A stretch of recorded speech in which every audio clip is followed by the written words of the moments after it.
Police police.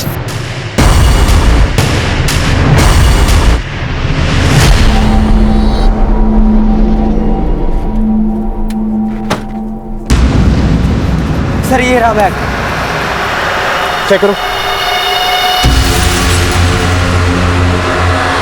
Sir ये तो बच्चे हैं। शायद कुछ ऐसा मिले जिससे बच्ची की शिनाख्त हो सके। तुमने बैग के आसपास किसी को देखा था क्या? नहीं साहब, किसी को नहीं देखा।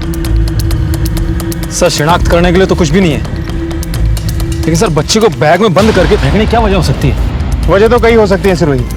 ये बैग तो एकदम खाली है, लेकिन इस पर एक नाम लिखा है, डिंपल तलवार, और पता झज्जर का है। अपने कांस्टेबल को कहो कि बच्ची की फोटो लेकर आसपास के एरिया में पूछताछ करे, शायद कोई इसे जानता हो। और ये भी पता करो कि आसपास के पुलिस स्टेशन में इसकी कोई मिसिंग कंप्लेंट दर्ज है क्या। तब तक इस बैग पे लिखे पते पर दस्तक देते हैं। Yes sir. कौन है ये बच्ची? ये बच्ची डिंपल के बैग में क्या कर रही थी? इस बच्ची का डिंपल से क्या रिश्ता है? और इस छोटी सी मासूम बच्ची को किसने मरने के लिए बैग में छोड़ दिया? क्या ये सब डिंपल का किया धरा है? अचानक कई सवाल खड़े हो गए थे और पुलिस तहकीकात में जुट गई। जी नहीं जी, ये तो यहाँ की ना लागे है। नहीं साहब, इस बच्चे को तो कभी नहीं देखा मैंने। ये डिंपल तलवार का घर कहाँ है? सर आगे है। चलो।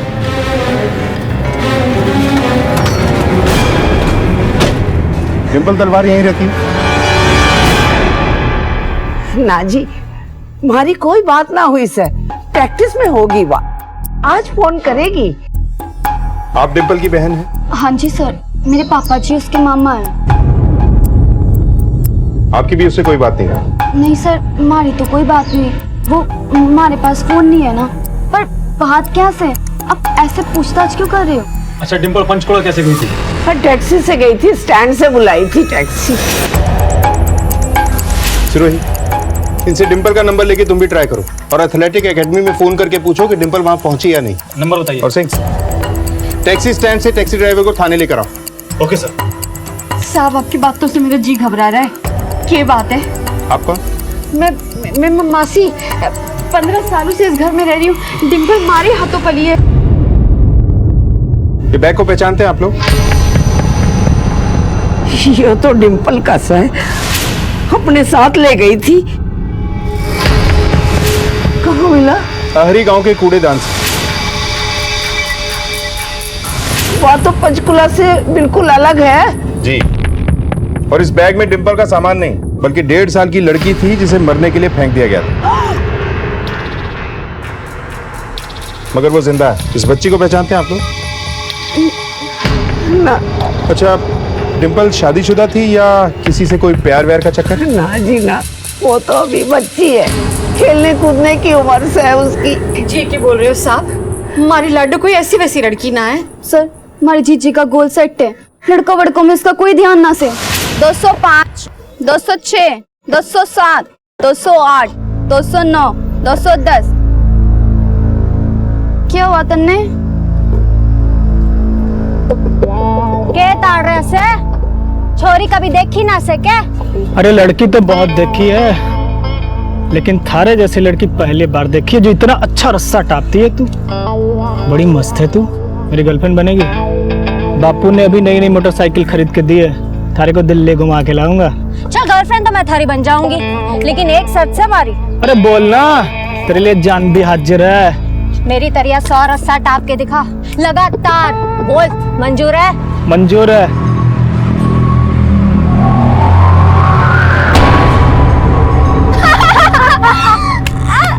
क्या हुआ? मन ने कैंट कह रहा था, खुद का डेंट हो गया। चल निकल यहाँ से, चल बहुत देखे तेरे जैसे। जा चल चल निकल यहाँ से, बड़ा आया। सर हमारी जीजी का ध्यान एकदम से ठीक है, अपना ध्यान भटकने ना देवे से। सर अकेडमी के मैनेजर से मेरी बात हो गई है और उनका कहना है कि डिंपल तो अकेडमी आई ही नहीं। ऐसा भी तो हो सकता है कि डिंपल का कोई बॉयफ्रेंड हो जिसके बारे में आप लोगों को ना पता हो और ये बच्ची उसी की हो। क्या बात कर रहे हो? अगर वो पेट से होती तो सबको पता लगता। हमारी चोरी ऐसी ना थी। डिंपल के बैग से हमें एक बच्ची मिली है और डिंपल अब भी गायब है, तो हम सवाल तो करेंगे ही ना। और हमें ये भी शक है कि कहीं डिंपल ने तो उस बच्ची को मारने की कोशिश नहीं की। जिस चोरी को हम जानते नहीं है, उसको भला वो क्यों मारेगी? अच्छा ये बताइए कि डिंपल के माँ बाप कहाँ हैं? डिंपल के सब कुछ हम ही है, बचपन से उसे हमने पाला। अच्छा, इस घर में आप लोगों के अलावा और कौन कौन रहते हैं? मेरे मम्मी पापा रहते हैं, रविंदर और पद्मा भैया आज सुबह गुड़गांव गए हैं, रात तक लौटेंगे। आप लोगों को शक है किसी पे? नहीं सर जी। अगर डिम्पल का फोन आता है या कोई भी जानकारी आप लोगों को मिलती है, हमें फौरन इत्तला कीजिए। और आपके मम्मी पापा जैसे ही घर आ जाए उनको थाने भेज देना।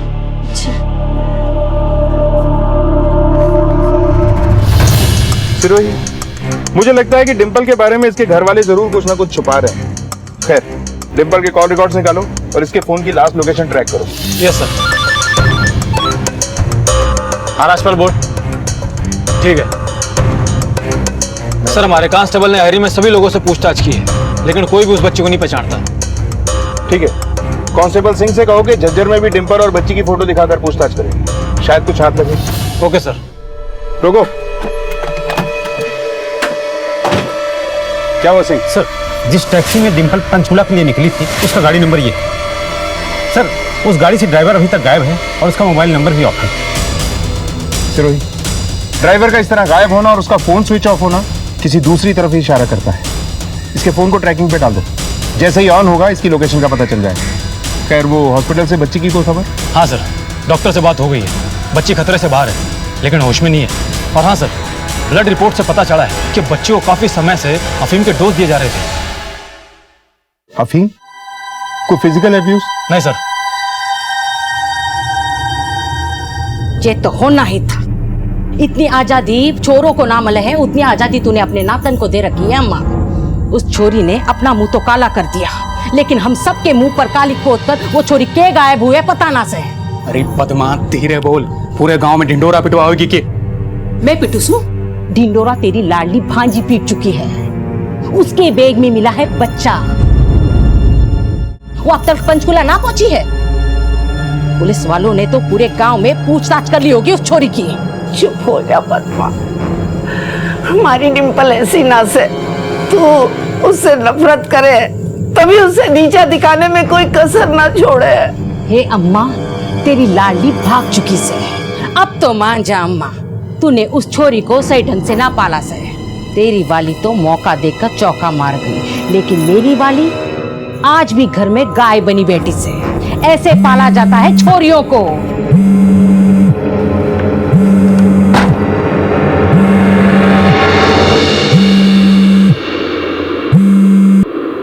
हेलो, हाँ सुन, अभी बात ना कर सकती हूँ, सब घर पे हैं और अगर किसी को पता चल गया ना तो बहुत बुरा होगा। अब तक डिम्पल का एक बेबाक और सीधा किरदार पुलिस के सामने आया था। डिम्पल ना तो गलत बोलती थी और ना ही उसे गलत सुनने और देखने की आदत थी। तो फिर आखिर ऐसी लड़की के साथ क्या हुआ? जो लड़की अपने करियर को लेकर इतनी संजीदा थी, वो अचानक कहां गायब हो गई? उस बच्ची के साथ भी डिम्पल का रिश्ता अभी साफ नहीं हो पाया था। पुलिस हर सिरे को दूसरे सिरे से जोड़ने की कोशिश में लगी हुई थी। साहब, हमारी माँ ने आपको डिम्पल के बाप और भाई के बारे में इसलिए ना बताया क्योंकि हमारे जीजा को डिम्पल तो कभी चाहिए ही ना थी, बल्कि हमारी बहन की मौत के बाद तो उसने डिम्पल को कति मरने के लिए छोड़ रखा था। इसलिए 15 साल पहले ही हमारी माँ डिम्पल को उसके बाप के घर से जबरदस्ती उठा के ले आई थी।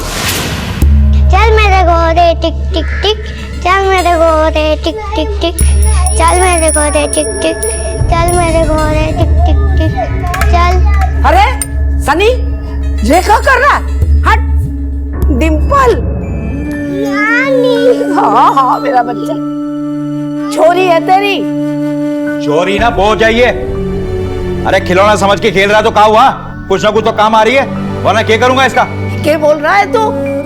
है मेरी छोरी की छोरी है, नानी हूँ इसकी, तेरे लिए बोझ है?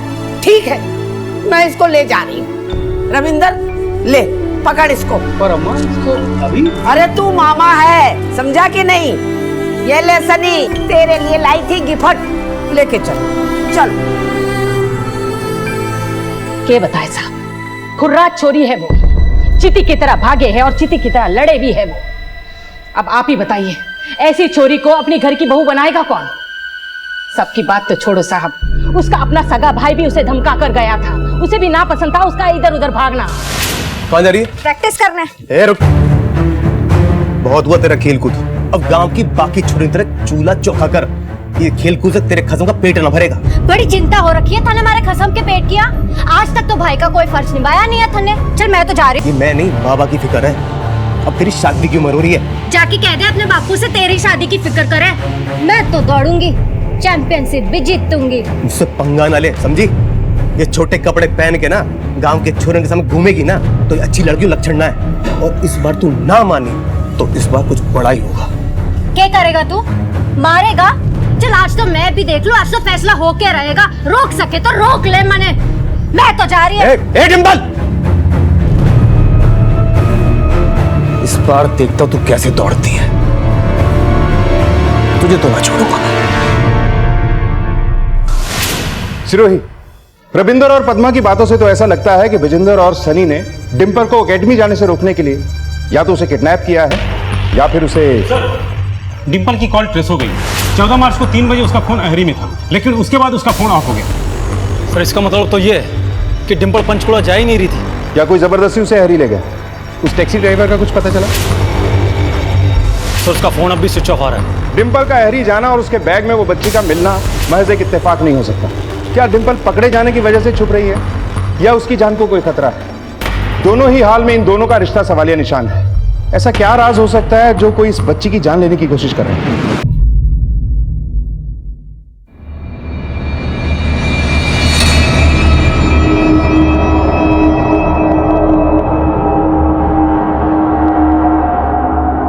ये बच्ची आपकी बेटी डिंपल के बैग में बंद करके फेंकी हुई मिली है। ना जी, मैं ना जानू इस बच्ची को।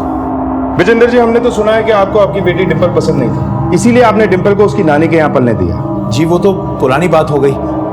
मुझे नहीं चाहिए थी बेटी, लेकिन उसकी माँ के मरने के बाद उसकी नानी ले गई उसे। और जब वो अपने हुनर में अच्छा करने लगी तो आपने उसे गायब करा दिया ताकि वो आपकी लायक बेटी ना कहलाए। वैसे भी आपका बेटा सनी तो कुछ खास कर नहीं रहा।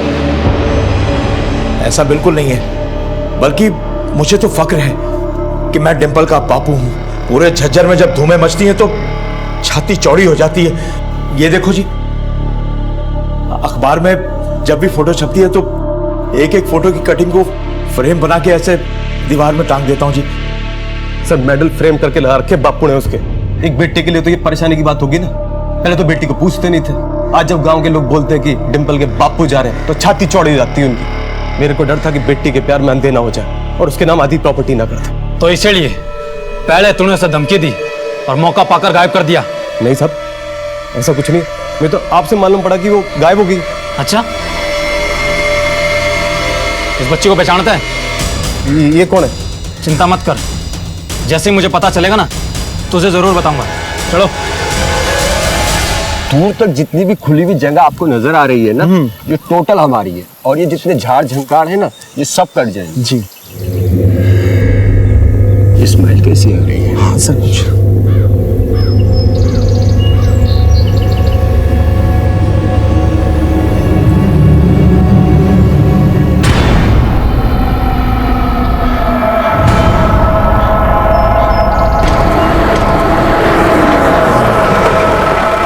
आइए साहब, देखिए क्या है वहां पे।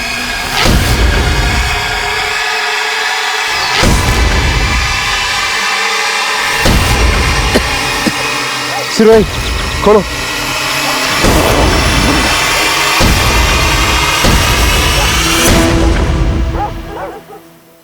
सर कहीं ये डिंपल की लाश तो नहीं? लाश तो काफी बुरी तरह से सड़ चुकी है, शनाख्त करना भी मुश्किल होगा हमारे लिए। आसपास अच्छे से सर्च करो। सर बात कुछ समझ में नहीं आई। पहले बच्ची बैग में मिली और फिर अब तक बैग में मिली बच्ची का रहस्य और गुमशुदा डिंपल की खोज में निकली पुलिस टीम को डिंपल की मिली लाश ने हैरान कर दिया। उसकी लाश ने इस केस में कई सवाल खड़े कर दिए जिनका जवाब ढूंढ पाना इतना आसान नहीं था। शक की सुई डिंपल के भाई पर थी, लेकिन पुलिस को अब भी किसी पुख्ता सबूत की तलाश थी। आखिर क्या रिश्ता था डिंपल का उस बच्ची से और किसने डिंपल को इतनी बेरहमी से मारकर उसके ही बैग में डालकर फेंक दिया था। डिंपल और इस बच्ची की डीएनए जांच कराओ। पता करो कि ये बच्ची डिंपल की बेटी है या नहीं। और डिंपल की पूरी फैमिली का कच्चा चिट्ठा चाहिए मुझे। ऐसा कौन है जो दोनों की जान का दुश्मन है? और हाँ, पता करो कि 14 मार्च को डिंपल के परिवार में से कौन कहां पर था और इनके पड़ोसियों से भी वेरीफाई करो। Yes sir. सर डिंपल का मोबाइल टैक्सी स्टैंड से हरी रोड पे जाके स्विच ऑफ हो गया था और उस टैक्सी ड्राइवर का अब तक कोई सुराग नहीं मिला है। सर कहीं ऐसा तो नहीं कि वो बच्ची टैक्सी ड्राइवर की हो? और लूटपाट के चक्कर में तीनों को मार दिया गया हो। मुझे ऐसा लगता है इस सब के पीछे जो कोई भी है वो बहुत ही शातिर है, लेकिन कानून के दाव पेच में मुजरिम के हाथ में बस दो ही चीजें लगती हैं, हार और हथकड़ी। सर, टैक्सी ड्राइवर का फोन ट्रेस हो गया है। उसका प्रेजेंट लोकेशन सरोला गांव की है। सिरोही, उठाओ उसे। Yes sir.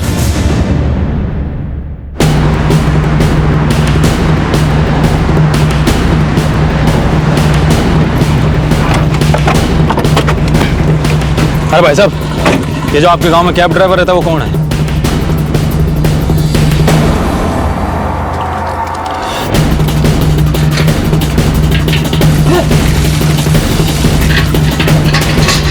सारे पाप आज ही धोएगा क्या? लेके चलो इसे। सर क्या मैंने क्या किया?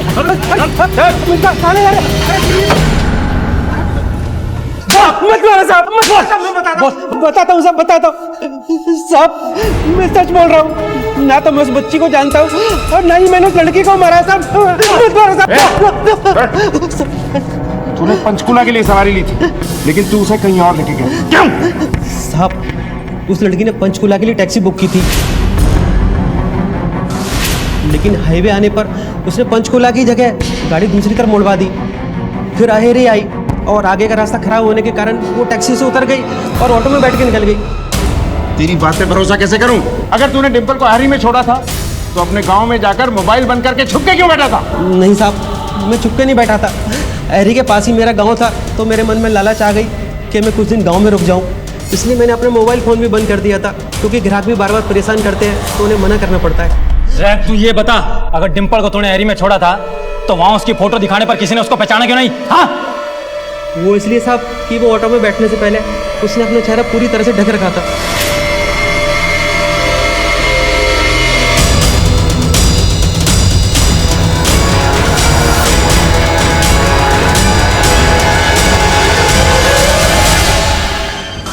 चेहरा ढक रखा था? क्यों? वो तो पता नहीं साहब, लेकिन वो लड़की बहुत जल्दी में थी। भैया भैया तेज चलाइए ना, थोड़ा सा तेज चला दीजिए। देखो मैंने देरी हो रही है। मैडम, इससे ज्यादा तेज नहीं चला पाऊंगा। गाड़ी है, कोई हवाई जहाज नहीं है। सवारी को सही सलामत पहुंचाना भी होता है। नहीं नहीं नहीं, आप लीजिए आप लीजिए। आप उसकी इसी हल्ली की वजह से मेरा एक्सीडेंट होते होते बचा साहब। बच्ची थी क्या उसके साथ? नहीं साहब, वो तो अकेली थी। इस बच्ची को मैं नहीं जानता। रिक्शे वाले की शक्ल याद है? हाँ साहब, याद है। सिरोही, इस रिक्शे वाले का स्केच बनवाकर अहरी जाकर उससे पता करो कि उसने डिंपल को कहां छोड़ा था और वो किसका पीछा कर रही थी। Yes sir.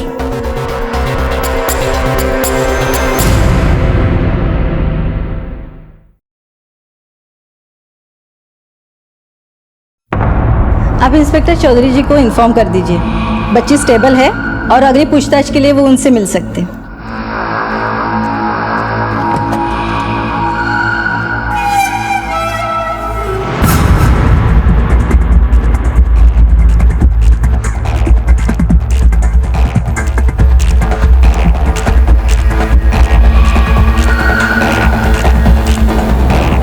सिंह,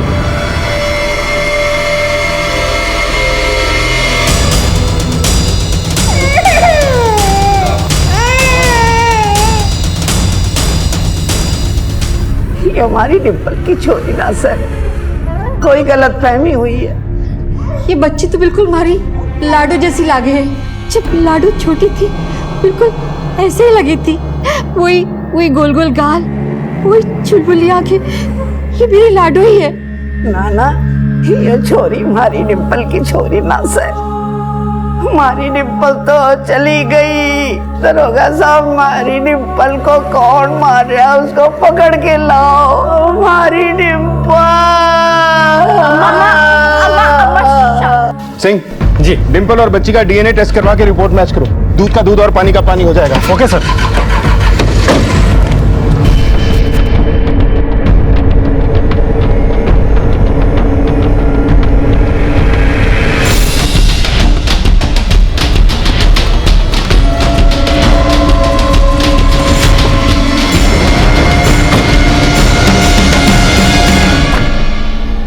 सर, वो छोरी स्कूटर वाले का पीछा करते हुए यहीं तक आई थी।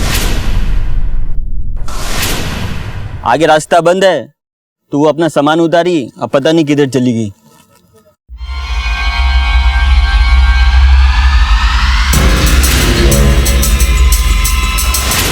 इसी जगह तो हमें डिम्पल की लाश मिली थी, और इतने जंगल में तूने उस लड़की को अकेला छोड़ दिया। अरे साहब, रास्ता बंद है, वो अपना सामान उतारी और पता नहीं किधर चली गई।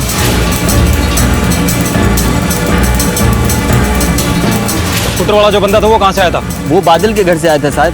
चल। ये बादल कौन है? लोफर आदमी है साहब, यहाँ अपनी माँ के साथ रहता है, गांव में गुंडागर्दी करते रहता है। तुझे पूरा यकीन है कि वो स्कूटर वाला आदमी बादल नहीं था?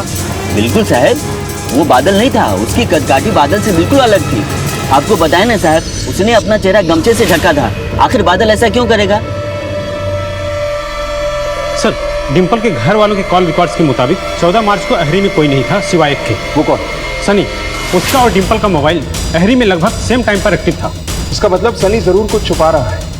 नहीं साहब, ऐसा कुछ नहीं। मैं तो आपसे मालूम पड़ा कि वो गायब हो गई। हो सकता है कि सनी ही वो शख्स है जिसका पीछा डिम्पल कर रही थी, लेकिन क्यों?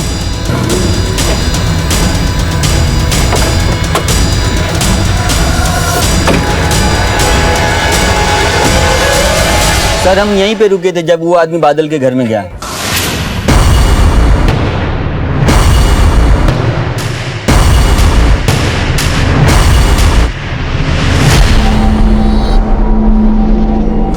अच्छा, उस स्कूटर का मॉडल क्या था? मतलब कौन सी कंपनी का था? रंग वगैरह कुछ याद है? पुराना स्कूटर था साहब, हरा रंग का था, स्टेपनी के कवर पे चश्मा बना हुआ था। अब बाकी कुछ ज्यादा याद नहीं है साहब। अच्छा, वो आदमी कितनी देर में घर से वापस आया? यही 5 से 7 मिनट में वापस आ गया, लेकिन बहुत हड़बड़ी में था साहब। मैडम बोली पीछा करो, तो मैं पीछा करने लगा।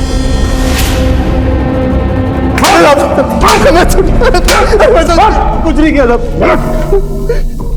साहब, मेरा तो एनिमल फाउंडर का बिजनेस है सर। पेमेंट लेने देने के लिए हर एक दूसरे तीसरे दिन आ ही जाता था। वो तो अचानक की बात है कि डिम्पल 14 मार्च को वहीं पर थी। मैं सच कह रहा हूँ साहब, मन ने ना पता वो क्या करने वहां पे गई थी। अगर वो तेरा पीछा नहीं कर रही थी तो वहां और किसको जानती है वो? बादल, वो आ रही का रहने वाला और झज्जर बहुत आता जाता था, और वो डिम्पल को अच्छे से जानता था साहब। और कुछ दिन पहले की बात है।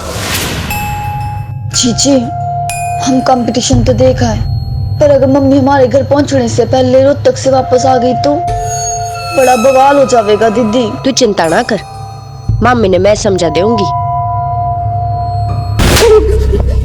कैसा भाई है तू? तेरी आंखों के सामने तेरी बहन के साथ इतना कुछ हुआ और तू बुज़दिलों की तरह देखता रहा। इस सरिता को थाने लेके आओ। इसने भी बादल के बारे में कुछ नहीं बताया। लगता है इस फैमिली के पास्ट, प्रेजेंट और फ्यूचर को परफेक्ट करना ही पड़ेगा। Yes sir.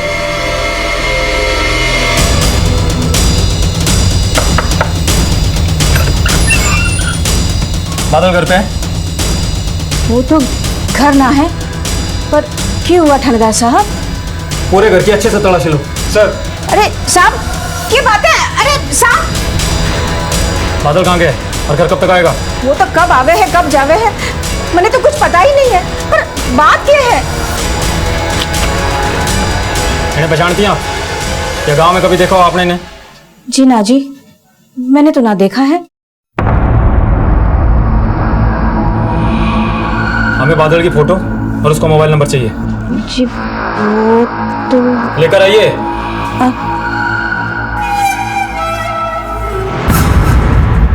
ये लो जी।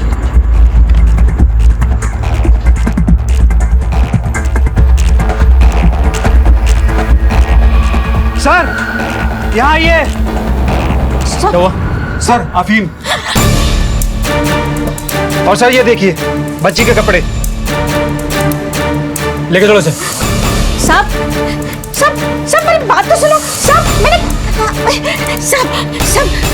मैं बताती हूँ, 14 मार्च जब छोरी गायब हो गई तब तक तो हमारे साथ ही थी।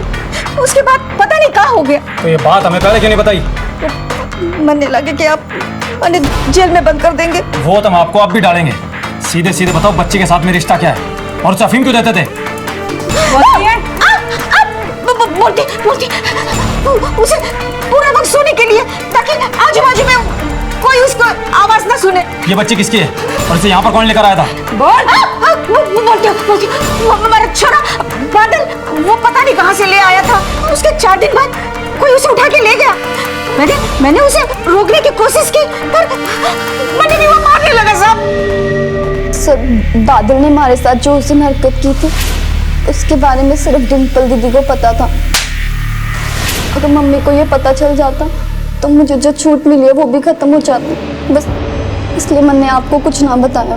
तुम्हारी मम्मी को तुम्हारा और डिम्पल का साथ में होना पसंद क्यों नहीं था? क्योंकि मम्मी डिम्पल दीदी को पसंद ना करती थी। मम्मी तो हमेशा इस होड़ में रहती है कि कब दादी को दिखा सके कि डिम्पल दीदी को इतनी आज़ादी देके दादी ने सही ना किया सर, और इसी वजह से हमारे ऊपर इतनी पाबंदियां लगाई हुई हैं। मम्मी को डर था कि अगर मैं डिम्पल जीजी के साथ ज्यादा रहूंगी तो मैं भी बिगड़ जाऊंगी। क्या तुम्हें कभी ऐसा लगा कि डिम्पल तुम्हें बिगाड़ रही है? नहीं सर, डिम्पल जीजी तो हमारे से बहुत प्यार करती थी। डिम्पल के मर्डर को लेकर तुम्हें घर पर किसी पे शक है? नहीं सर। अरे बच्ची, अरे बच्ची कहाँ गई? सर हमें बादल के घर से बच्ची के कपड़े और अफीम बरामद हुई है, और जो बच्ची हमें मिली थी वो बादल के घर पर ही थी। बादल की माँ का कहना है कि बादल ही उस बच्चे को घर पर लेकर आया था। मेरा छोरा बादल वो पता नहीं कहाँ से ले आया था। लेकिन सर 14 मार्च को बादल के घर पर उसकी माँ से मारपीट करके कोई बच्ची को वहां से ले गया, और उसी 14 को डिम्पल भी बादल के घर पर गई थी और वहां से किसी का पीछा करते हुए मर्डर स्पॉट तक पहुंच गई थी।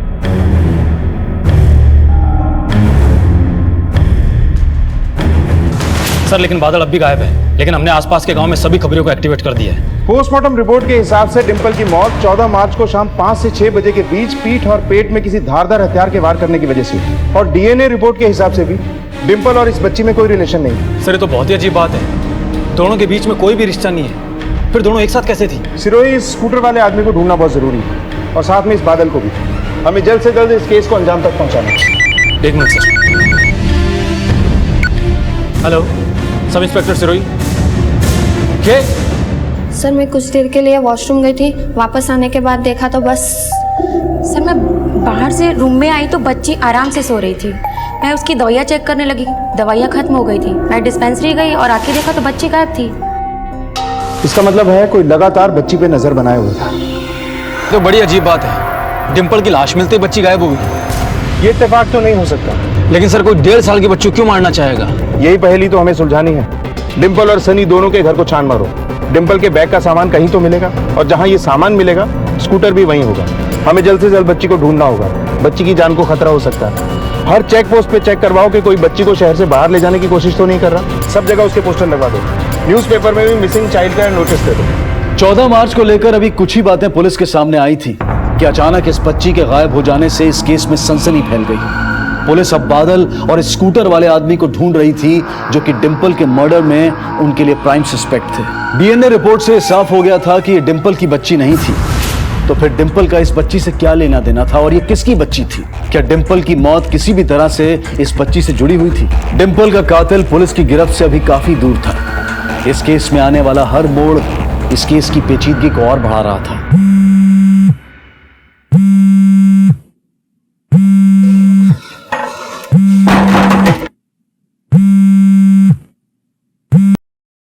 हेलो, हाँ जल्दी बोलो,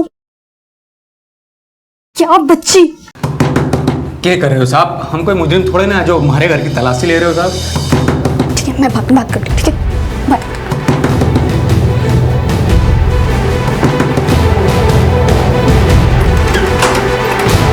सिंह, तलाशी लो।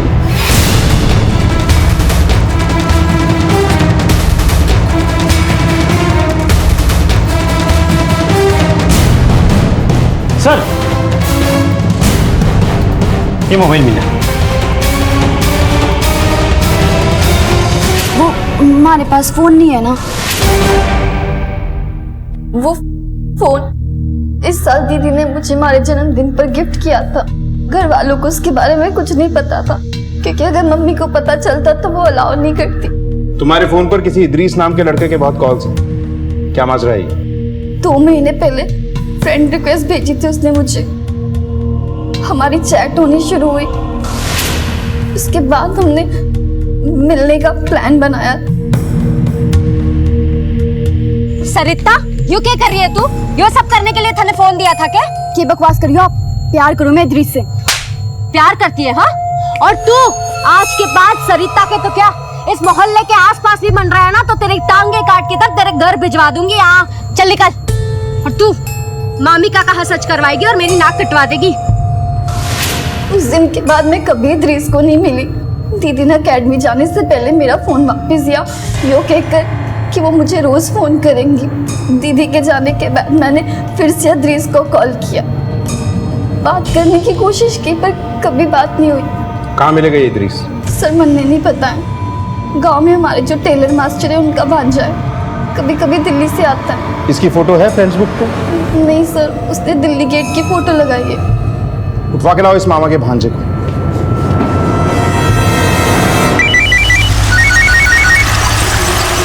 हाँ बोल साहब जी, बादल बड़े मैदान पर छाया हुआ है।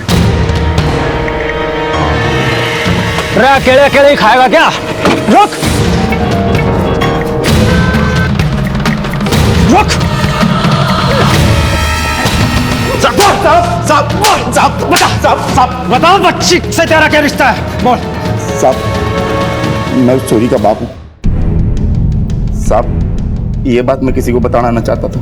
क्यों?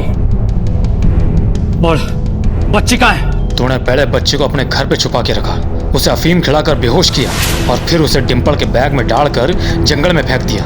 क्यों मारा डिंपल को? और बच्ची कहाँ है? साहब मैंने डिंपल को ना मारा है और मैंने ना पता है वो बच्ची कहाँ है। उस बच्ची की माँ कौन है? बोल। बताता हूँ साहब। मैंने छोड़ा था। मैं बताती हूँ। 3 साल पहले हमारा चक्कर चल रहा था बादल के साथ। ये बात हमारे घर में किसी को पता ना थी। हमारा बिल्कुल मन ना था रविंदर के साथ रहने का। मैं किसी तरह रविंदर को छोड़ना चाहती थी, लेकिन हमारा ऊपर कोई दोष ना लगा, इसलिए रविंदर में खोट है कहकर मैंने उसे छोड़कर बादल के पास चली गई। रोहतक 4 महीने बादल ने मैंने बहुत अच्छे से रखा था। उसके बाद उसने अपना असली रंग दिखाना शुरू कर, और जब मैंने बच्ची हुई तो बादल ने मैंने घर से बाहर निकाल दिया और उस बच्ची को छीन लिया मुझसे, ये कहकर कि वो बच्ची उसके कमाई का जरिया बनेगी। अब क्या किया उसने बच्ची के साथ? मैंने क्या पता था। उस दिन के बाद तो मैं उस बच्ची से मिली तक ना हूं। सच बता दे कि बच्ची कहाँ है? मैं सच कह रही हूं। जब मैंने बादल ने घर से बाहर निकाल दिया तो मैं सीधे रविंदर के पास चली गई। क्या किया उसने बच्ची के साथ? मैंने क्या पता था। उस दिन के बाद तो मैं उस बच्ची से मिली तक ना हूं। सच बता दे कि बच्ची कहाँ है? मैं सच कह रही हूं। जब मैंने बादल ने घर से बाहर निकाल दिया तो मैं सीधे रविंदर के पास चली गई, ये झूठ बोल के कि मैं उसके और सरिता के बगैर रह ना सकूं। उसने भी मुझे चुपचाप अपना लिया। उस दिन से आज तक मैं ना बादल से मिली और ना ही अपने बच्ची से।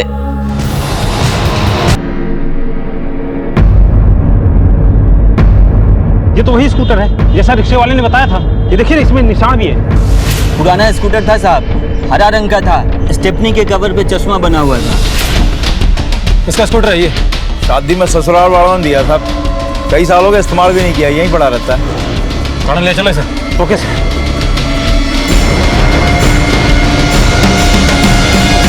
सर, बादल के 1.5 साल से आज तक के कॉल रिकॉर्ड्स में एक सबसे बड़ा खुलासा हुआ है। क्या? सर पद्मा सही कह रही थी, बादल और उसके बीच में 1.5 साल से फोन पर कोई भी बात नहीं हुई है, लेकिन एक नंबर है सर जिस पर हर महीने 2 से 3 कॉल लगातार होते रहे। किसका नंबर है? रविंदर दहिया का। सर इद्रिस को हमने पकड़ लिया। बोल, तो भाग क्यों रहा था? सब मैं डर गया था, मैंने उसने सुना था सरिता के बाप को बात करते हुए। अच्छी सी फिटिंग कर दियो, परसों लेने आऊंगा मैं। अरे तन्ने बोलिया ना सरिता ने लेके आऊंगा। कल मुझे गुड़गांव के हाईवे पे मिली हो ठीक 3 बजे। ना गांव के पास ना। सरिता ने तन्ने पहचान लिया तो गेम उल्टी पड़ जाओगी। चल अभी रख रहा हूं।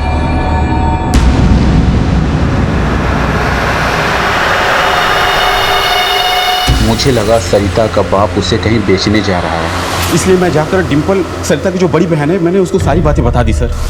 अच्छा किया जो तूने मैंने बता दिया। मामा इतना गिर सकता है, तू फिक्र ना कर। कल मैं पंचकुला जा रही हूँ ना, इसी बहाने निकल कर मामा का पीछा कर लूंगी। बता, तू सरिता के साथ क्या करने वाला था? सब मैंने कुछ नहीं किया। अगर कुछ नहीं किया तो हर महीने की 10 से 14 तारीख के बीच में तेरे बैंक अकाउंट से 50,000 रुपए क्यों निकल जाते थे? और इन दिनों अपनी बीवी के पुराने आशिक के साथ फोन पर खूब बातें हो रही थी। और तेरे जीजा का पुराना खटारा स्कूटर 14 मार्च को वो बादल के घर के बाहर देखा गया, जिस पर तेरे फिंगरप्रिंट भी। फिर भी कह रहा है मैंने कुछ नहीं किया। सच सच बता दे, वरना ऐसा उगलवाऊंगा कि जिंदगी भर झूठ नहीं बोल पाएगा। सब बताता हूँ सर। ये सच है कि मैं अपने जीजा का वो पुराना स्कूटर उसके घर से चुपचाप लेके गया था, क्योंकि मैं जानता था सर कि वो उसका इस्तेमाल ना करते और उसके ना होने का उन्हें पता भी ना चलेगा, और ही मैं अपना कोई सबूत भी ना छोड़ना चाहता था। तो इसलिए मैं अपना मोबाइल भी अपने घर छोड़ के गया था सर। बादल को क्यों फोन करता था? 1.5 साल पहले बादल ने मुझे उसके और पद्मा के नाजायज संबंध के बारे में बताया, और उनसे पैदा हुई बेटी का वीडियो भी दिखाया था साहब। साहब उसने मुझे धमकी दी थी कि अगर मैंने उसको पैसे नहीं दिए तो वो ये राज ना पूरे गांव के सामने खोल देगा। बस साहब वो घर परिवार की इज्जत बचाने की खातिर मैं चुपचाप उसे हर महीने पैसे देता था साहब। तो इस बार ऐसा क्या हुआ कि सीधा उसके घर चला गया तू? इस बार वो मेरी बेटी सरिता को अपनी अयाशी के लिए मांग रहा था साहब। सरिता लेके आऊंगा, कल मुझे गुड़गांव के हाईवे पे मिलियो। साहब मैंने उसे गुड़गांव हाईवे पे इसलिए बुलवाया ताकि जब मैं उसके घर पहुंचूं तो बादल वहां ना मिले और उस फसाद की जड़ बच्ची को मार के वहीं किस्सा खत्म कर दूं। लेकिन बच्ची को गांव के कूड़ेदान में क्यों फेंका? मैंने सोचा था कि बच्ची ने देख के गांव वाले उसे पहचान लेंगे और उसको मारने के इल्जाम में बादल फंस जाऊंगा। सर बच्ची मिल गई है। आपने हॉस्पिटल से बच्ची को क्यों उठाया? क्योंकि इंस्पेक्टर साहब, इस बच्ची में मने मारी डिम्पल दिखाई देती है। डिम्पल के चले जाने के बाद हमारा जीवन एकदम सूना हो गया था। मैंने सोचा इस बच्ची को पाल लेंगे तो हमारे जीवन का सूनापन भर जाएगा, इसीलिए मैंने बच्ची उठाई। कमो तू बड़ी भोली है। इंस्पेक्टर साहब, हमारी डिम्पल ने इस बच्ची की जान बचाने के लिए अपनी जान दे दी। अब इस बच्ची को हम लोग गोद लेना चाहते हैं। हम दोनों मिलकर इसे पालेंगे। डिम्पल के सपने हमेशा से ही बड़े थे, लेकिन उतनी ही छोटी थी रविंदर और बादल की सोच। बादल के लालच और रविंदर के गुस्से की वजह से आज डिम्पल इस दुनिया में नहीं है। एक होनहार खिलाड़ी का करियर और जिंदगी शुरू होने से पहले ही बर्बाद हो गई। पद्मा ने अगर सारा सच रविंदर को बता दिया होता तो बादल की हिम्मत ही नहीं होती कि वो इस मामले का फायदा उठाए। रविंदर ने अपने आप को बदनामी से बचाने के लिए न जाने क्या क्या किया। किस्मत से वो बच्ची जिंदा बच गई और उसी वजह से इस केस का सच सबके सामने आ पाया। मुजरिम चाहे जितनी भी कोशिश कर ले, जितना दिमाग इस्तेमाल कर ले, लेकिन देर सवेर जुर्म की गुत्थी खुल ही जाती है। अब मैं अनूप सोनी आपसे विदा लेता हूं। फिर मुलाकात होगी अगले एपिसोड में एक और चौंका देने वाले केस के साथ। तब तक अपना और अपने परिवार का ख्याल रखें और देखते रहें क्राइम पेट्रोल डायल 100। सबक एक को सीख हम सबको। जय हिंद। नमस्कार, आदाब। क्राइम पेट्रोल डायल 100 में आप सबका स्वागत है। हमारा देश, हमारा समाज, हमारा जीवन विविधताओं से भरा हुआ है। अलग अलग धर्म, जातियां, सभ्यताएं, लोग इसकी सुंदरता को और बढ़ाते हैं। हर इंसान किसी न किसी रूप में एक दूसरे से अलग होता है। एक घर के लोगों की सोच भी एक जैसी नहीं हो सकती और हमें इस विविधता का स्वागत करना चाहिए। लेकिन कुछ लोग इसे अपना नहीं पाते, जिसके कारण तनाव पैदा होता है जो जुर्म की नींव रखता है।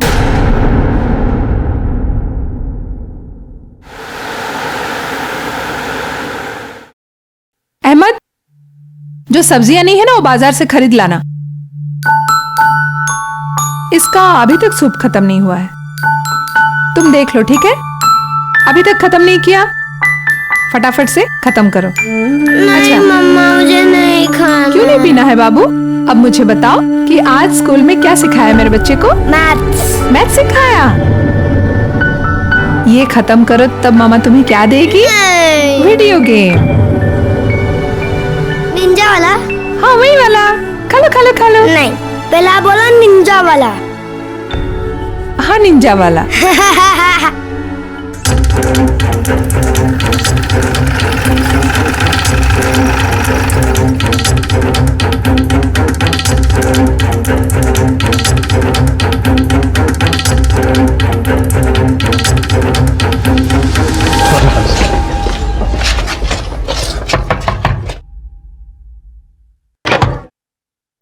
जग्गू कहाँ है? सब जग्गू घर पे नहीं है। झूठ मत बोलो, इस बार पक्की इंफॉर्मेशन मिली कोई यहीं पर है।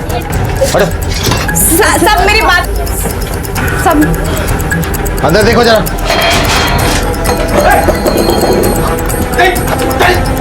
चल चल बुलाते हैं, पकड़। कहाँ था साहब? मैंने कुछ नहीं किया साहब, साहब मैंने कुछ नहीं किया साहब। चलो फटाक से हाथ में पकड़ो और खत्म करो। मामा तुम्हें नींद जो।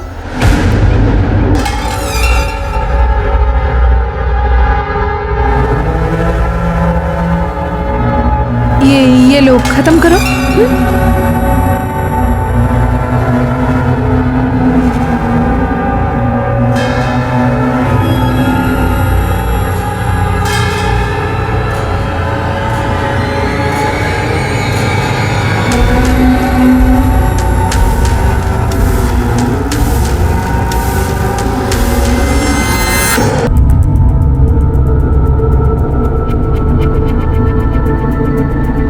डॉक्टर साहब कैसी है? चोट ज्यादा गिरी नहीं, 2-4 दिन में ठीक हो जाएगा। मुस्कान, तुम चाहो तो जग्गू की वाइफ के खिलाफ पुलिस कंप्लेंट करवा सकती हो, ताकि वो फिर से तुम्हें नुकसान पहुंचाने की कोशिश ना करे। नहीं साहब, मुझे कोई कंप्लेंट ही लिखा नहीं। मैं इस बात को ज्यादा आगे नहीं बढ़ाना चाहती हूँ। ठीक है, जैसा तुमको ठीक लगे। लेकिन ये जग्गू की वाइफ को कैसे पता चला कि तुम एक पुलिस इन्फॉर्मर हो?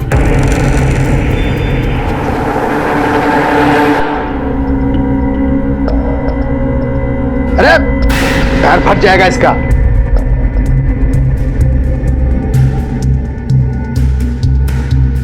ऐसे थोड़ी चलाते हैं, अब प्यार से चलाते हैं, आराम से ऐसे ऐसे ऐसे ऐसे। मैंने बहुत रोका पर मैं पुलिस की इन्फॉर्मर हूँ। ये जग्गू के परिवार को आपने बताया ना। इन्फॉर्मर्स यानी कि खबरी पुलिस डिपार्टमेंट का एक अनऑफिशियल हिस्सा होते हैं। ये तहकीकात में पुलिस डिपार्टमेंट की मजबूती से मदद करते हैं। और इसी तरह की एक खबरी है मुस्कान। जाहिर है कि खबरी होना खतरे से खाली नहीं है, लेकिन एक खबरी और इन्फॉर्मर होने के साथ साथ मुस्कान एक माँ भी है जो अपने बच्चे को अकेले पाल रही है। जहां एक तरफ उसे छोटे मोटे क्रिमिनल से खतरा रहता था, वहीं उसे जूझना पड़ रहा था अपने ससुर से, जो अपने पोते को अपने पास ले जाने के लिए माँ बेटे को अलग करना चाहता था। तो क्या इसी वजह से मुस्कान को अपने बेटे को लेकर डर रहता था, या फिर कोई और भी वजह थी इस डर की? अहमद, सुंदर आया क्या? नहीं दीदी, अभी तक तो नहीं आया वो। अब तक तो पहुंच जाना चाहिए था उसे।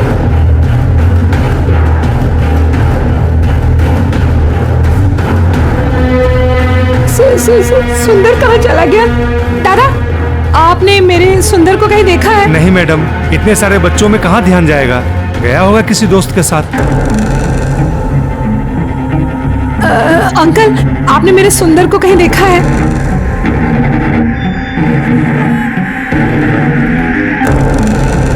अहमद, सुंदर आया क्या? सुंदर नहीं आया। अरे बाबा रे।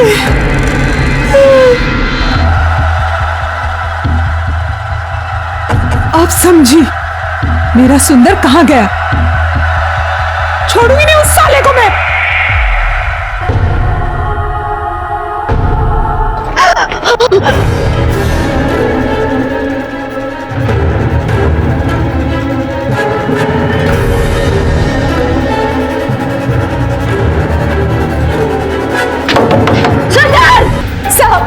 साहब, मुझे पक्का यकीन है मेरे बेटे सुंदर के गायब होने के पीछे मेरे ससुर का ही हाथ है सर।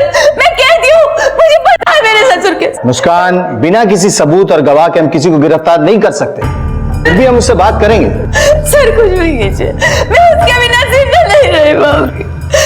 मुस्कान, हम तुम्हारा दर्द समझ सकते हैं और पुलिस पूरी कोशिश भी करेगी, लेकिन तुझे भी अपने आप पे काबू रखना होगा।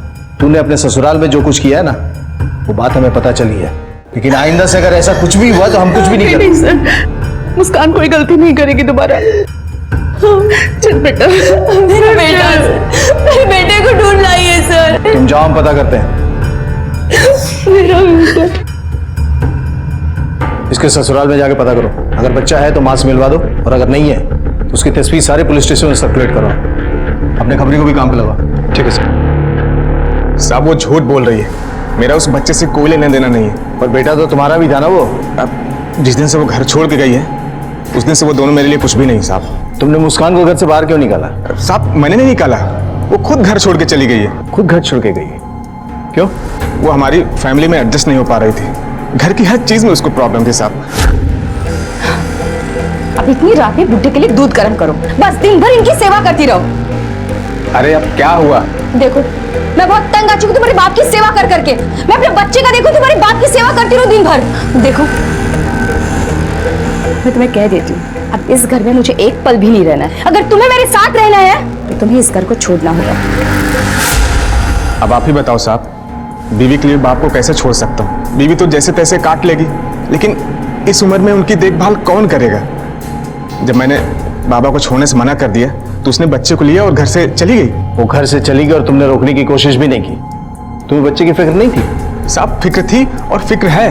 मैंने उसको बहुत कोशिश की रोकने की, लेकिन उसने किसी की नहीं सुनी साहब।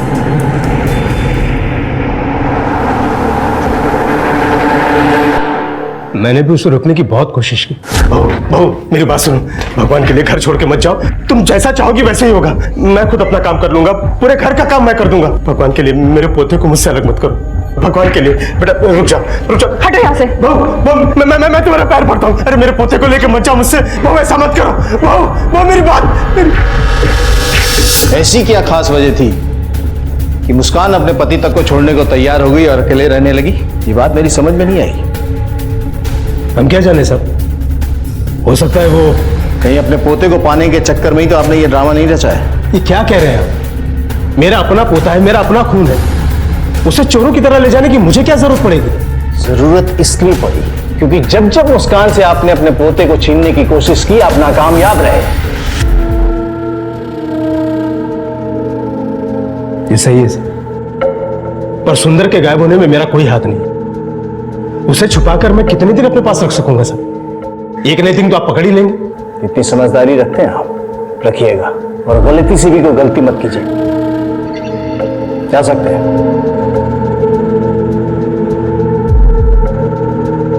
तुम्हें क्या लगता है जो बाप बेटे ने मुस्कान का कैरेक्टर बताया वही सच है या तस्वीर का कोई दूसरा पहलू भी है? सर मुझे ऐसा नहीं लगता, लेकिन सर औरत हो या मर्द, घर के अंदर या बाहर हर किसी का कैरेक्टर चेंज हो ही जाता है सर। मुस्कान कुछ महीना पहले यही पे रहती थी, अक्सर पति पत्नी झगड़ा होता था। साहब एक नंबर का बेवड़ा था रामवत, वो रोज शराब पीकर अपनी बीबी को पीटता था। साहब हमने तो रामवत को ये तक कहते सुना कि सुंदर उसकी औलाद है ही नहीं, शायद इसीलिए बीवी बच्चे को घर से बाहर निकाल दिया होगा। रामवत से मुस्कान की शादी करना मेरे जीवन की सबसे बड़ी भूल थी साहब। मुझे लगा था मेरी बच्ची बहुत खुश रहेगी। रामवत सरकारी नौकर है, पुलिस में कांस्टेबल है, पर एक भी दिन वो उस घर में खुश नहीं रही साहब। शादी के कुछ दिन बाद ही घूस लेने के जुर्म में रामवत सस्पेंड हो गया और मेरी बच्ची ने उसका घर छोड़ दिया।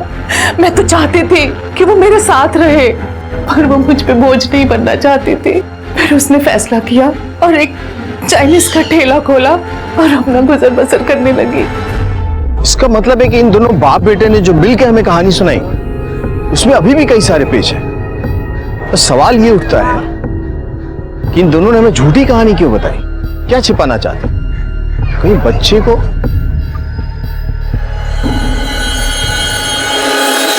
एक बात बताओ, क्या सुंदर अकेले ही स्कूल से घर वापस आता था हर रोज?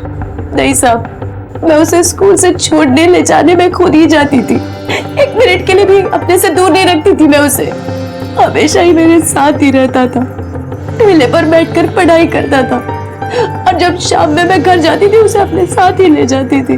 उसे पता नहीं क्या हुआ कि किसी ने मेरा ठेला तोड़ दिया साहब। बस इसी वजह से मैं उस दिन स्कूल समय पे पहुंच नहीं पाई। कहीं ऐसा तो नहीं कि जग्गू के आदमी ने तुमसे बदला लेने के लिए ये सब किया? पता नहीं साहब, बस सुंदर से मुझे मिलवा दीजिए साहब। पता नहीं इस वक्त वो कहाँ होगा, किस हाल में होगा वो। मनहूस औरत थी साहब वो मुस्कान। शादी के एक हफ्ते बाद ही अपने पति की नौकरी खा गई। मेरा बेटा हवलदार एक स्टिंग ऑपरेशन के तहत एंटी करप्शन विंग वालों ने उसे फंसा दिया और उसकी नौकरी चली गई सर। आपके बेटे की नौकरी भ्रष्टाचार की वजह से गई थी, ना कि तुम्हारे बहू की वजह से।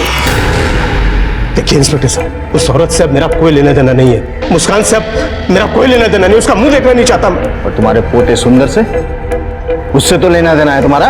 नहीं है साहब, मेरा उससे भी कोई लेना देना नहीं है। वो गंदा खून अब मुझे नहीं चाहिए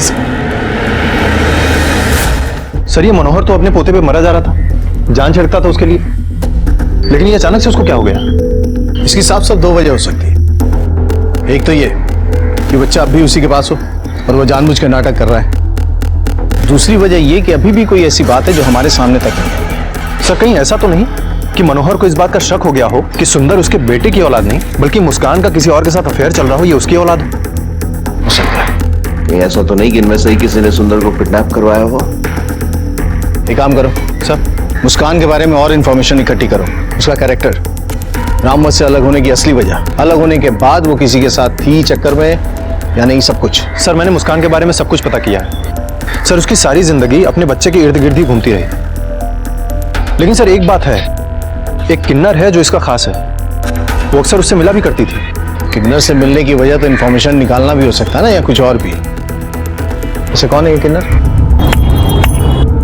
सर जहां मुस्कान का चाइनीज ठेला लगता है उसी के आगे वाले सिग्नल पे ये पैसा मांगता है। सर साहब नहीं है ना, कोई बात नहीं साहब। साहब जी साहब,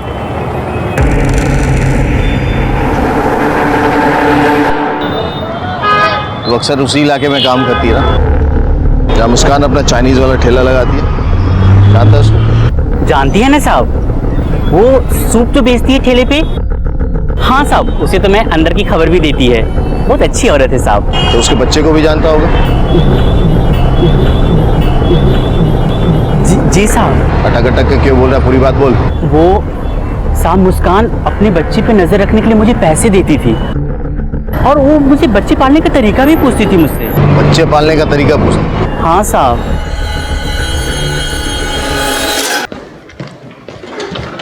सर अभी अभी पता चला है कि रामवत का किसी बार गर्ल के साथ अफेयर चल रहा है और इस बार गर्ल का नाम है भावना। सर इस भावना के चक्कर में ही रामवत ने मुस्कान को छोड़ दिया और इस भावना को घर ले आया। और सर इतना ही नहीं, इस भावना ने रामवत के सामने एक शर्त भी रखी थी कि जब तक रामवत मुस्कान को तलाक नहीं दे देता है तब तक ये उससे शादी नहीं करेगी। ये असल कहानी। Yes sir. उस दिन बाप और बेटा हमें कुछ और ही सुना रहे थे। लगता है मनोहर भी अपने बेटे के साथ मिला हुआ है। नहीं सर, सुनने में तो यह है कि मनोहर भी इस बार गर्ल को घर में लाने के खिलाफ है। हाँ साहब, मैं इस भावना साहब, ये सच है कि मैंने शर्त रखी थी कि मुस्कान को तलाक देने के बाद ही मैं उससे शादी बनाएगी। हाँ। क्यों? सब मैं ठहरी बियर बार की एक डांसर। सब अपना भी सपना होता है कि अपना एक घर हो, एक पति हो साहब। तो साहब मेरे को मालूम था मुस्कान को तलाक दिए बिना वो मुझसे शादी नहीं बनाएगा साहब। और साहब अगर कल को वो वापस आ गई तो, और मेरे को घर से बाहर निकाल दिया तो साहब फिर तो मैं कहीं की नहीं रहूंगी ना। साला धंधा भी गया और आदमी भी। और इसीलिए तुमने सुंदर को उठवा लिया ताकि अपने बच्चे के प्यार में रामवत अपनी बीवी के पास वापस न लौट के आए। नहीं साहब मैं कहे कि उसके बच्चे को उठवाएगी। सब ना तो मुस्कान से और ना उसके बच्चे से मेरा कोई लेना देना था। हाँ ये सही बात है कि मुझे मेरा होने वाला ससुर एकदम नहीं पसंद था और ना तो मेरी उससे बनती थी साहब। सब उसको दिक्कत थी हमारे रिश्ते से। उसके बच्चे पर तो उसका जोर चलता नहीं था और सब दिन भर मुझे सुनाता रहता था, बुढ़ा साला।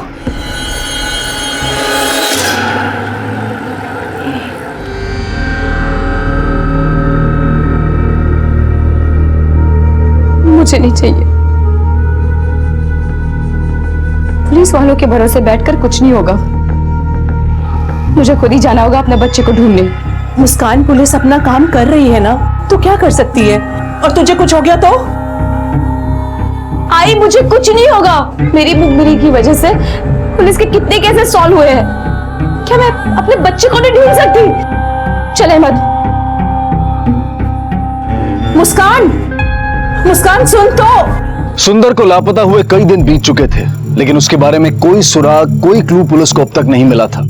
जहां एक तरफ मुस्कान अपने बच्चे के लिए तड़प रही थी, वहां रामवत को इस सब से कोई फर्क नहीं पड़ रहा था। सुंदर के दादा मनोहर अपना सब कुछ सुंदर के नाम करना चाहते थे, उन्हें अपनी बहू की बिल्कुल फिक्र नहीं थी, लेकिन अपने पोते के लिए प्यार हमेशा उमड़ता था। पुलिस को भावना पर भी शक था, क्योंकि जहां मनोहर हर हालत में सुंदर को अपने घर लाना चाहते थे, वहीं भावना उसे आने नहीं देना चाहती थी। लेकिन मनोहर के अचानक सुंदर के प्रति रवैया बदलने की वजह क्या थी? वो गंदा खून अब मुझे नहीं चाहिए सर। कहीं मुस्कान ने खुद ही तो सुंदर को गायब नहीं करवाया था? सुंदर की तलाश जोरों पर थी और शक के दायरे में सभी थे। सर, अभी खबर मिली है कि सुंदर के जैसा ही दिखने वाला बच्चा भाईंदर में देखा गया है। क्या? Yes sir. गाड़ी निकालो, चलो। ठीक है सर।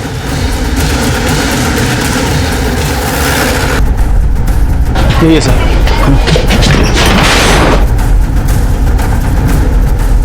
उधर देखो सर, यहां तो कोई भी नहीं है। एक काम करो, बस्ती में चेक करो।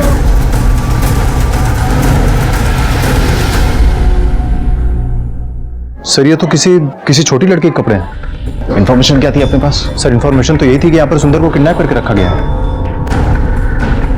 और सर ये देखिए, ये स्कूल यूनिफॉर्म, और सुंदर को भी स्कूल से निकलने के बाद ही गायब किया गया है। इसका मतलब इन्फॉर्मेशन तो करेक्ट थी। लेकिन सर, ये छोटी लड़की के कपड़े, अंदर मिले लड़की के कपड़े और शांति का बयान कि मुस्कान उससे पूछती थी कि बच्चे को कैसे पालते हैं। अगर दोनों के स्टेटमेंट पे गौर करें तो ये हो सकता है कि सुंदर एक किन्नर हो, शांति को यह बात पता हो और इसीलिए मुस्कान उसे पैसे देती हो ताकि वो मुंह बंद रखे। शांति को पुलिस स्टेशन बुला। तो इसके बारे में तुमने पहले क्यों नहीं बताया? साहब, मैं किसी भी लफड़े में नहीं पड़ना चाहती थी, और मुस्कान दीदी की लाइफ तो शुरू से ही मुसीबतों में घिरी हुई रही है। रामवत जानता था कि उसका बच्चा किन्नर है? हाँ साहब, उसने मुझसे कहा था कि सुंदर को कहीं पर ले जाकर फेंक के आओ, पर मैंने मना कर दिया। आखिरकार वो हम में से एक ही है ना। अगर भगवान ने उसे ऐसा बनाया है तो उस बेचारी का क्या कसूर? ठीक है, तुम जा सकते हो।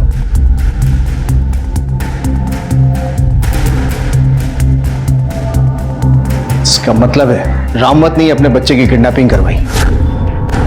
ऐसे बच्चों को किन्नरों को बेचना तो आसान है, ऊपर से उसे अपनी इज्जत की पड़ी हो कि अगर समाज को यह बात पता चल जाए कि उसका बेटा किन्नर है, लोग उसका मजाक उड़ाएंगे। रामवत घूसखोर, दारूबाज, लड़कीबाज और अब किडनैपर। सुंदर किन्नर है, ये बात अब पुलिस को भी पता लग चुकी थी, और इस जानकारी ने पुलिस को नए तरीके से सोचने पर मजबूर कर दिया। कहीं सुंदर को इन लोगों के पास छोड़ने वाली मुस्कान खुद ही तो नहीं थी। एक किन्नर बच्चे को जन्म देना हमारे समाज में आज भी अभिशाप जैसा है। हम किन्नरों को हीन भावना से देखते हैं जो सिर्फ नाच गाकर अपना पेट भरते हैं। उनके पास एक आम आदमी की तरह सारे अधिकार हैं, लेकिन हमारे समाज का ढांचा ऐसा है कि किन्नर बच्चे का भविष्य किन्नर टोली के अलावा और कुछ नहीं होता। और शायद इसीलिए मुस्कान सुंदर की असलियत को छिपा कर रखना चाहती थी। पुलिस पहले से ही एक केस में उलझी हुई थी और अचानक उनके सामने एक और केस आकर खड़ा हो गया। मैं बैंक गया था अपनी पेंशन लाने के लिए, यहाँ आया तो देखा मेरे बेटे की लाश पड़ी है साहब। सब कुछ उस डायन की वजह से हुआ है। मनोज के घर में कदम पड़े, पता नहीं घर में किसकी नजर लग गई साहब। पहले नौकरी गई, बाद में खुद दुनिया छोड़ के चला गया साहब।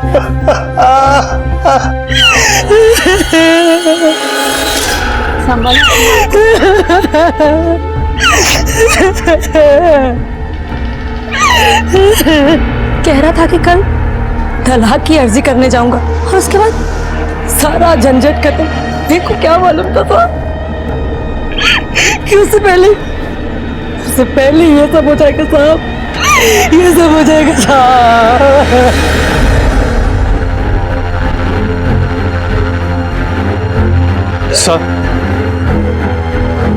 सर, मैंने इस पूरे घर की छानबीन की है, लेकिन कुछ खास हाथ नहीं लगा सर। कोई हथियार भी नहीं मिला, बस कुछ बिखरी हुई चीजें मिली।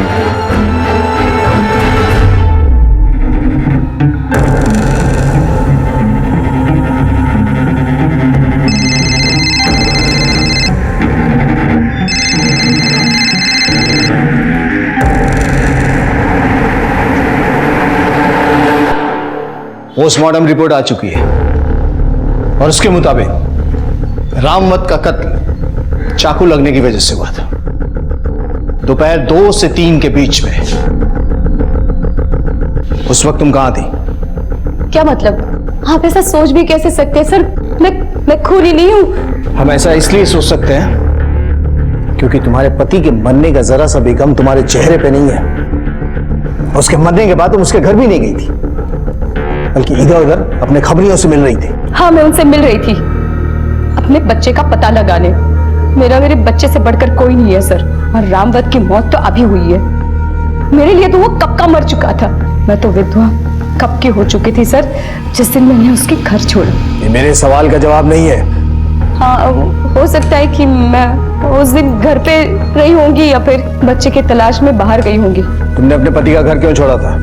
मेरा पति एक बार डांसर के पीछे पागल था सर। वो मेरे बच्चे से मेरे से ढंग से पेश भी नहीं आता था सर। बात बात पे मारना, पीटना, तंग करना। हम परेशान हो गए थे सर उससे। झूठ बोल रही हो तुम। तुम्हारे पति को यह बात पता चल गई थी कि तुम्हारा बेटा किन्नर है, इसलिए उसने तुमसे कहा कि अगर तुम नहीं चाहती कि यह बात किसी को पता चले तुम ये घर छोड़कर चली जाओ। तुम्हें कब पता चला कि तुम्हारा बेटा किन्नर है? जब वो 2 साल का था।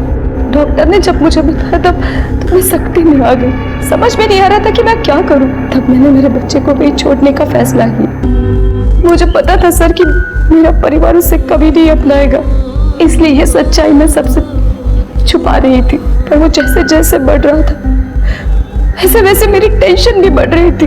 उसे लड़कियों के कपड़े पहनने का शौक हो रहा था।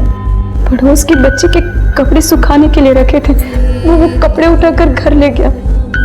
जब मैं घर पहुंची तो वो कपड़े वो पहन रहा था।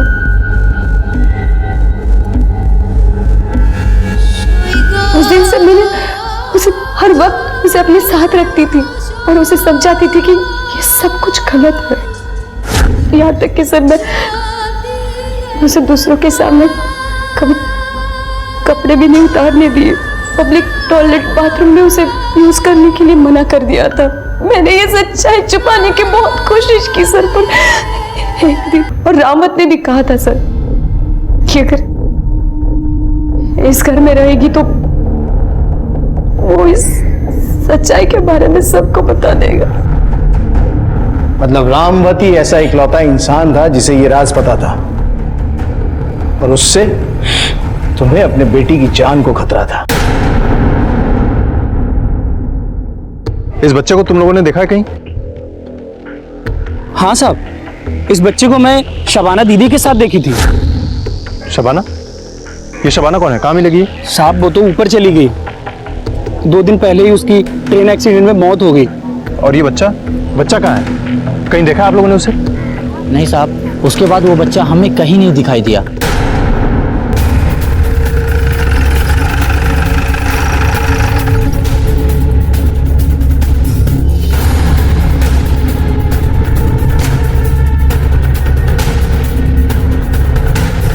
सर, दोपहर में 2 से 3 बजे के बीच जब रामवत का मर्डर हुआ उस वक्त भावना बार में ही थी। मैंने सीसीटीवी फुटेज चेक की है सर। अगर भावना ने रामवत का कत्ल नहीं किया तो फिर किसने किया? कत्ल 2 से 3 के बीच में हुआ था और घर में किसी के फोर्स एंट्री के निशान भी नहीं है। इसका मतलब कत्ल वही कर सकता है जो घर में आसानी से आ जा सके। मनोहर, भावना और मुस्कान। जिस तरह से मनोहर और भावना दोनों बाहर थे, बची मुस्कान। सर, मुस्कान या मनोहर? मनोहर भी तो आ सकता है ना सर। हो सकता है कि इन्हीं दोनों में से कोई एक हो जिसने रामवत का मर्डर किया हो सकता है। पुलिस इस नतीजे पर तो पहुंच गई थी कि खूनी कोई घर का ही था, मगर कौन? क्या मनोहर ने ही अपने बेटे का कत्ल किया था, या भावना, या फिर मुस्कान? एक तरफ पुलिस की तहकीकात जोरों पर थी और दूसरी तरफ मुस्कान ने खुद ही अपने बच्चे को ढूंढने की कोशिश शुरू कर दी। आपने इस बच्चे को कहीं देखा? अरे हाँ, ये तो वही बच्चा है। काफी दिनों से शबाना दीदी के साथ में रहता था। शबाना दीदी इसको बेचने वाली भी थी, पर अचानक उसकी मौत हो गई। तब से इस बच्चे को नहीं देखा। तुम लोग किसी शबाना नाम के किन्नर को जानती हो क्या? हाँ साहब, शबाना दीदी को जानते तो हैं, पर उनकी मौत हो चुकी है। उनके साथ एक जीनत नाम की किन्नर रहती थी। उनके मौत के बाद पता नहीं वो कहाँ चली गई। अच्छा, इस जीनत का कोई मोबाइल नंबर है? नहीं साहब, मेरे पास तो नहीं है, पर मिल जाएगा साहब। अपने बेटे से बहुत प्यार करते थे ना? कौन बाप नहीं करता सर? और फिर वो तो मेरा इकलौता बेटा था, लेकिन वो शराबी था। अब थोड़े बहुत ऐप तो हर किसी में होते हैं ना सर। इसका मतलब तुमने उसके सारे ऐप एक्सेप्ट कर लिए थे? हाँ सर। आखिर खून तो मेरा ही था। और तुम्हारे बेटे का बेटा, वो भी तो तुम्हारा अपना ही खून था ना? हाँ, और उसमें वो डायन भी शामिल थी। लेकिन आपको यह बात बर्दाश्त नहीं हुई कि तुम्हारा पोता, जिसके लिए तुम अपनी जान देने के लिए भी तैयार थे, वो एक किन्नर था। ये क्या कह रहे हैं आप साहब? मेरा पोता? ज्यादा बनने की जरूरत नहीं मनोहर। हमें पता है कि तुम्हें यह बात पता चल गई थी कि तुम्हारा पोता एक किन्नर है, और इसी की वजह से तुमने अपने बेटे की जान दी। नहीं साहब, ये सही नहीं है। कत्ल के दिन तुम बैंक में गए थे, हमने बैंक के सीसीटीवी फुटेज चेक किए। कत्ल से 1 घंटा पहले तुम बैंक से निकले, उसके बाद सीधे घर गए। थोड़ी देर बाद तुम घर से फिर निकले, और आधे घंटे के बाद आकर तुमने पुलिस को फोन किया यह बताने के लिए कि तुम्हारा बेटा मर चुका है। ये देखो तुम्हारे मोबाइल के लोकेशंस, जो ये बताते हैं कि तुम घर के आसपास थे कत्ल के दिन। ये बताओ, उसे क्यों मारा और कैसे मारा? नहीं, तुमने क्यों मारा और कैसे मारा? हाँ, मैंने मारा उसे। आखिरी बार उसे कहां छोड़ा था? राजेंद्र चौक के पास।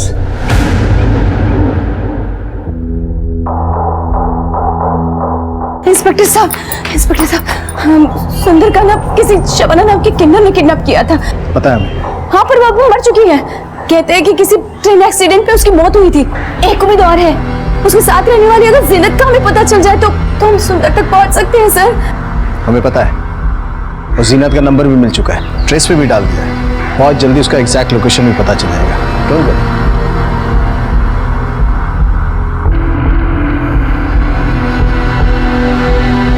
मुझे मेरी आई चाहिए। ये बच्ची तू समझती क्यों नहीं है? अब से मैं ही तेरी आई, तेरी माँ हूँ। ऊपर वाले ने मुझे माँ बनने का सौभाग्य तो नहीं दिया, कम से कम माँ का दिल तो दिया। पकड़ो उसे। ये अच्छी आंटी है।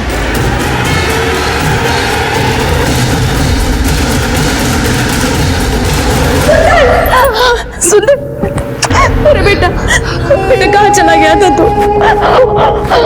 कहाँ चला गया था? माँ की तुझे याद नहीं आई? तुम तक कैसे पहुंचा ये बच्चा?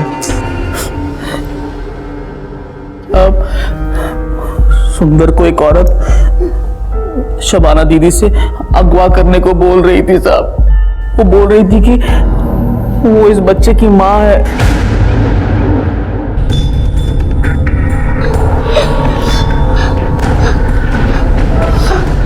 सर, कहीं ऐसा तो नहीं कि ये सब प्लान जग्गू की माँ और उसकी औरत ने किया हो?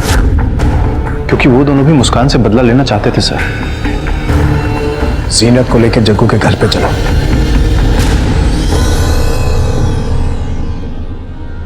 यही है वो?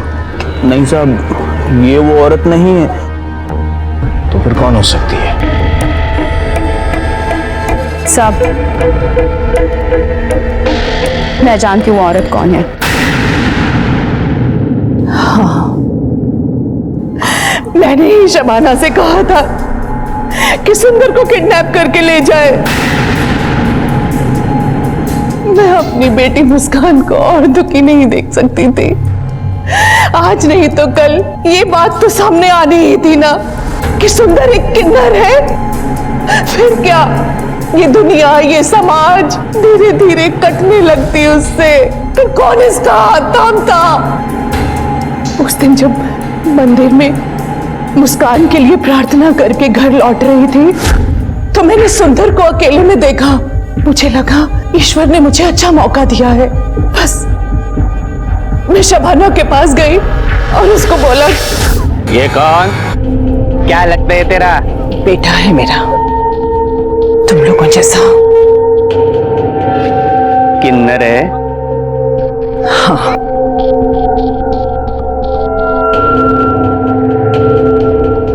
लेकिन ये राज ही रहना चाहिए। मैं तेरे को जानती भी नहीं है और जानना भी नहीं चाहती। शबाना सुंदर को देह व्यापार के दलदल में घसीटना चाहती थी साहब। और उस दिन शबाना बहुत गुस्से में थी साहब। उसकी आंखों में खून सवार था। और फिर मैंने उस दुष्ट शबाना की लाश को रेलवे ट्रैक पर फेंक दिया ताकि लोगों को लगे कि उसकी मौत एक्सीडेंट से हुई है। मनोहर को रामवत की हत्या के लिए, शारदा को अपने ही नाती को अगवा करवाने के लिए और शबाना को जीनत के कत्ल के लिए गिरफ्तार किया गया है। ये सभी इस वक्त न्यायिक हिरासत में हैं। ऊपर वाले ने इस सृष्टि की रचना अलग अलग रंग भर के की है। अगर उसने हर तरफ एक ही रंग भर दिया होता तो सोचिए जिंदगी कितनी बेजार, कितनी बेरंग हो जाती। हमें उसके रंगों की इज्जत करनी चाहिए। अगर उसने पुरुष बनाया है, स्त्री बनाई है, तो उसने किन्नर भी बनाए हैं। तो फिर हमें क्या हक है कि हम इन्हें तिरस्कार की नजर से देखें? अगर हम ये नहीं समझेंगे कि इनके पास भी दिल है, दिमाग है, इच्छाएं हैं, आकांक्षाएं हैं, तो हम अपने ही रचनाकार की तौहीन करेंगे। इसी विचार के साथ अब मैं अनूप सोनी आपसे विदा लेता हूं। फिर मुलाकात होगी अगले एपिसोड में एक और चौंका देने वाले केस के साथ। तब तक अपना और अपने परिवार का ख्याल रखें और देखते रहें क्राइम पेट्रोल डायल 100। सबक एक को सीख हम सबको। जय हिंद। इस तरह के और भी एपिसोड देखने के लिए हमारे चैनल को सब्सक्राइब करें और बेल आइकन दबाना ना भूलें।